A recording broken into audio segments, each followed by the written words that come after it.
So hi there folks, it's me Smotown, and we're back with another lore video for Dark Souls 3. Now this time I'm going to be looking at a area with all the characters associated with it, and that is the Profaned Capital.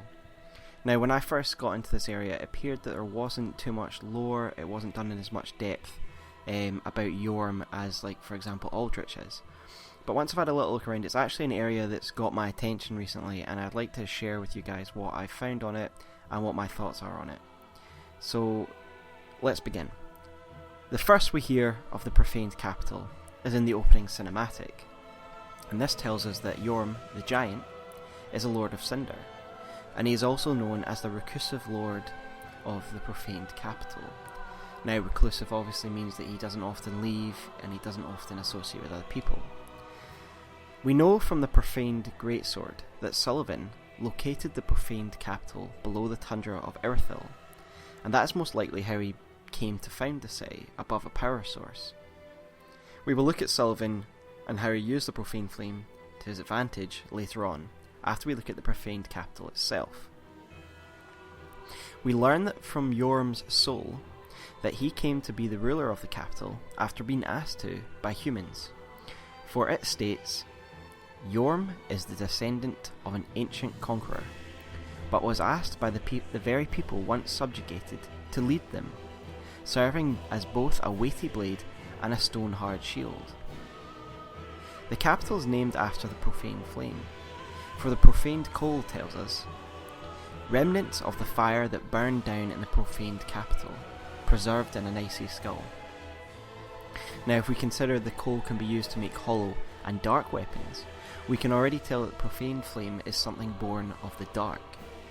If we consider the word profane itself, this becomes more apparent. It means sacrilegious or irreligious, so it is seen as something that is contrary to the natural order, and in this world of Dark Souls, that is usually something to do with curses, the abyss, or the dark. If we look at the Fire Witch set, we already know that the fire could consume the heart of those who would wield it. We also know from the weapons dropped by the gargoyles that guard the capital that the Profaned Flame is an everlasting one, for the items state, Stone Torch Hammer wielded by the gargoyles of the Profaned Capital. The Profaned Flame, which never goes out, imbues this weapon with a fire attack. It is therefore clear that the flame can separate and spread itself out, for we see it in the weapons of the gargoyles and in the weapons of the witches of Irithyll. When we enter the capital, we can see what is most likely the main source of the flame, a cauldron filled with fire, which is attended by handmaidens, who can direct its ire at you. We know that these handmaidens were to tend to the fire, but they also had a cruel sadistic side, for their knife that they dropped tells us, dagger, used by handmaids of the Profaned Capital. Each successful attack replenishes a slight amount of FP. It is said these women took pleasure in wounding others. This might explain why they direct the fire at us. Sulyvahn later makes use of these women, as the jailers in his dungeon, but we'll touch on this fact later.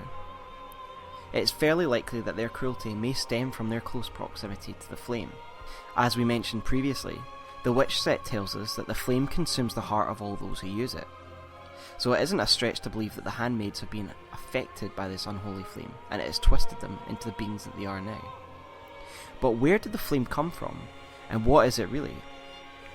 It clearly is a source of power, born of the dark, but we can learn more of its inception from an item that we claim from the malformed and cursed resident of the capital, an axe named Eleonora, and the description states, a strange weapon found among malformed inhabitants of the Profaned Capital.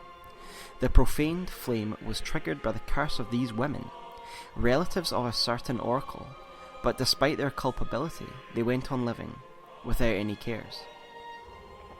So as predicted, the flame was born of a curse, and that these women are culpable in its creation. We can see that these malformed ogre-like creatures were once women, but they suffer from a curse. It's hard to say whether the flame's creation is what made them as they are, but what is most likely is that they were cursed beings before this, and that the flame is born of this same curse. But we can't really determine the actual mechanics of the flame's birth. It also says they're relatives of a certain oracle. I don't really have any more information on this, but considering the axe is named Eleonora, it's not a stretch to imagine that that is the name of the oracle as well. We can also learn more of the flame from the profaned flame Pyromancy, which is a derivative of the profane flame itself. Its description states, Pyromancy, deriving from the profaned flame, engulfs foes at range and burns them to ashes. The profaned capital was consumed by fire after Yhorm the giant became a Lord of Cinder. The fire, born of the sky, is said to have incinerated naught but human flesh. This derivation of the profaned flame tells us that the fire was born of the sky. Again, it's not particularly clear what this means, but if we look at the art of the capital, we see statues of frightened people looking skywards.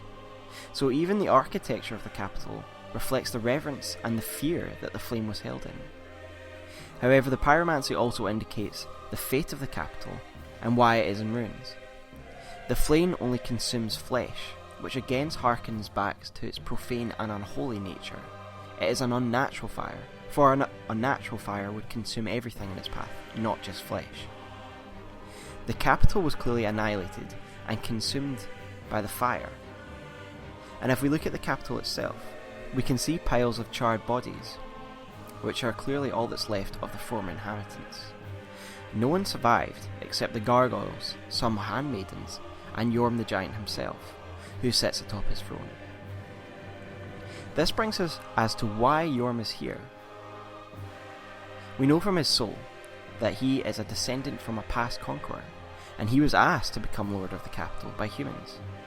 His cinders tell us more about his purpose, for they state, Lonely Yhorm became a Lord of Cinder to put the profaned flame to rest, knowing full well that those who spoke of him of a lord were quite insincere.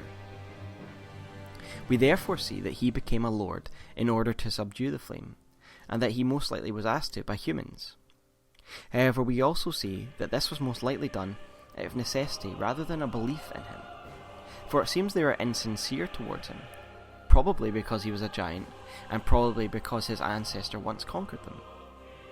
We see further evidence of this mistrust when we look at the Storm Ruler's sword, as it states, Great sword with a broken blade, also known as the Giant Slayer, for the residual strength of storm that brings giants to their knees. Yhorm the giant once held 2 of these, but gave one to the humans that doubted him, and left the other to a dear friend, before facing his fate as a Lord of Cinder. We can therefore see that Yhorm gave one of these heirlooms to the humans he ruled over to gain their trust. However, what is more important is that he gave another to a dear friend. We later found out that this friend is Sigurd. For when we face Yhorm, Sigurd will join us and address Yhorm as his old friend. He tells us that he is here to keep his promise.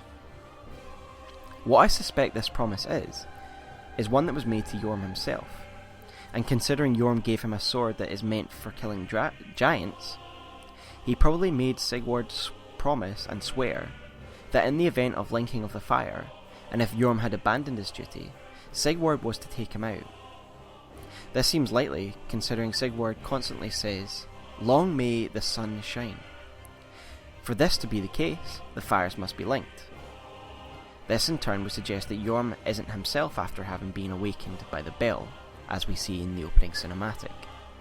He was aware of his duty before this, and before going to face it, he has set Sigurd up as an insurance policy almost, to make sure that his duty is carried out. It was most likely Yhorm was given his lordship because of his might. We know from his shield he was a one-man army, for it states, Great shield, used long ago by Yhorm the giant, increases the user's poise. As a lord, Yhorm risked everything and fought unflinchingly as a one-man vanguard. Following the loss of the one he wished to protect, he forsook his shield. We can therefore see he was an absolute machine in battle, and even as a lord he would fight his own wars. However, it also states he lost someone, and after this he threw his shield away, most likely symbolising his abandon.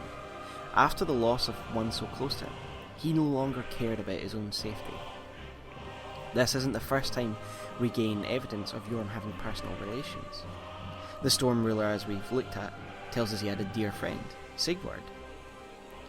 After losing the one he wished to protect, his combat style changes into a more aggressive and wild style. As his Hygonic Great Machete states, Yhorm once lumbered on the front lines with a great shield, but one day, in place of his shield, a left-hand notch was added to his machete, enabling the smashing technique that would become the legacy of his later years. We can therefore see that this loss clearly affected him, and that he was capable of emotion. It affected him enough that he would exchange his own personal safety for the ability to cause more damage to his enemies. Yhorm was clearly a powerful warrior, and thus he was asked by humans to become a lord, to serve most likely as a shield between them and the flame. The handmaidens most likely served in the capital alongside Yhorm, to control and contain the flame, for which the capital was named after. However, they utilised the flame and used it to power the weapons of the gargoyles that patrolled and protected the capital. Yhorm had become a lord to subdue the flame, but he had to face his duty as a Lord of Cinder, for the Storm Ruler tells us he gave one sword to a friend and his subjects, and then he left to face his duty. We don't know whether this means he linked the flame, or anything else, but we know at the beginning of our story, he has become entombed as a Lord of Cinder. After Yhorm had left to face this duty, the capital fell to the flame. The profaned flame tells us that it engulfed the capital and killed all the inhabitants within, and we can find their charred corpses within the capital. The profaned capital was clearly a city dedicated to the containment of the flame. However, it also had a very prominent school of sorcery present. The Logan Scroll is dropped by a profaned capital court sorcerer, and it tells us, Secret Tome of the Profaned Capital Court Sorcerers, containing sorceries of Logan. Give to a sorcerer to learn Logan's sorceries. The court sorcerers used this scroll to claim heirship to Logan's legacy, though how that claim stands up to closer scrutiny is another story. This particular school of sorcerers that resided within the capital claimed heirship to Big Hat Logan, and this scroll was used to teach the sorcerers of the court how to use Logan's signature spells. The court sorcerer staff tells us that they even went as far to copy Logan's staff. We can learn more about these sorcerers from their set. Armour worn by the court sorcerers of the Profaned Capital. The tall dark headpiece and formal gold stitching suggest they may also have been oracles. There are many sorcerers who claim heirship to the great sage, Big Hat Logan, and the Profaned Capital houses one of the two leading schools. I guess the other school is probably the Crystal Twins from the Grand Archives that we encounter later on.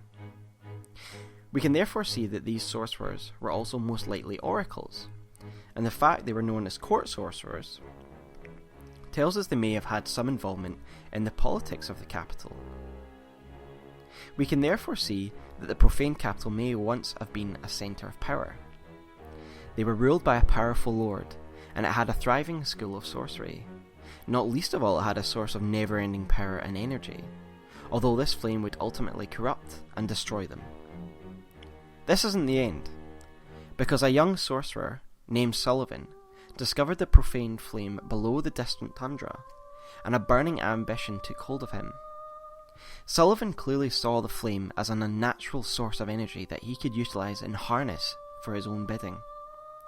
The sword, the profaned flame sword itself, is an example of how Sulyvahn utilised the flame. In addition, he had holy knights utilise the flame before they became known as witches. Their set tells us, armour of witches who bore the profaned flame, now herald spirits of Erythil. The witches who lead the pontiff's knights were originally ordained as holy knights.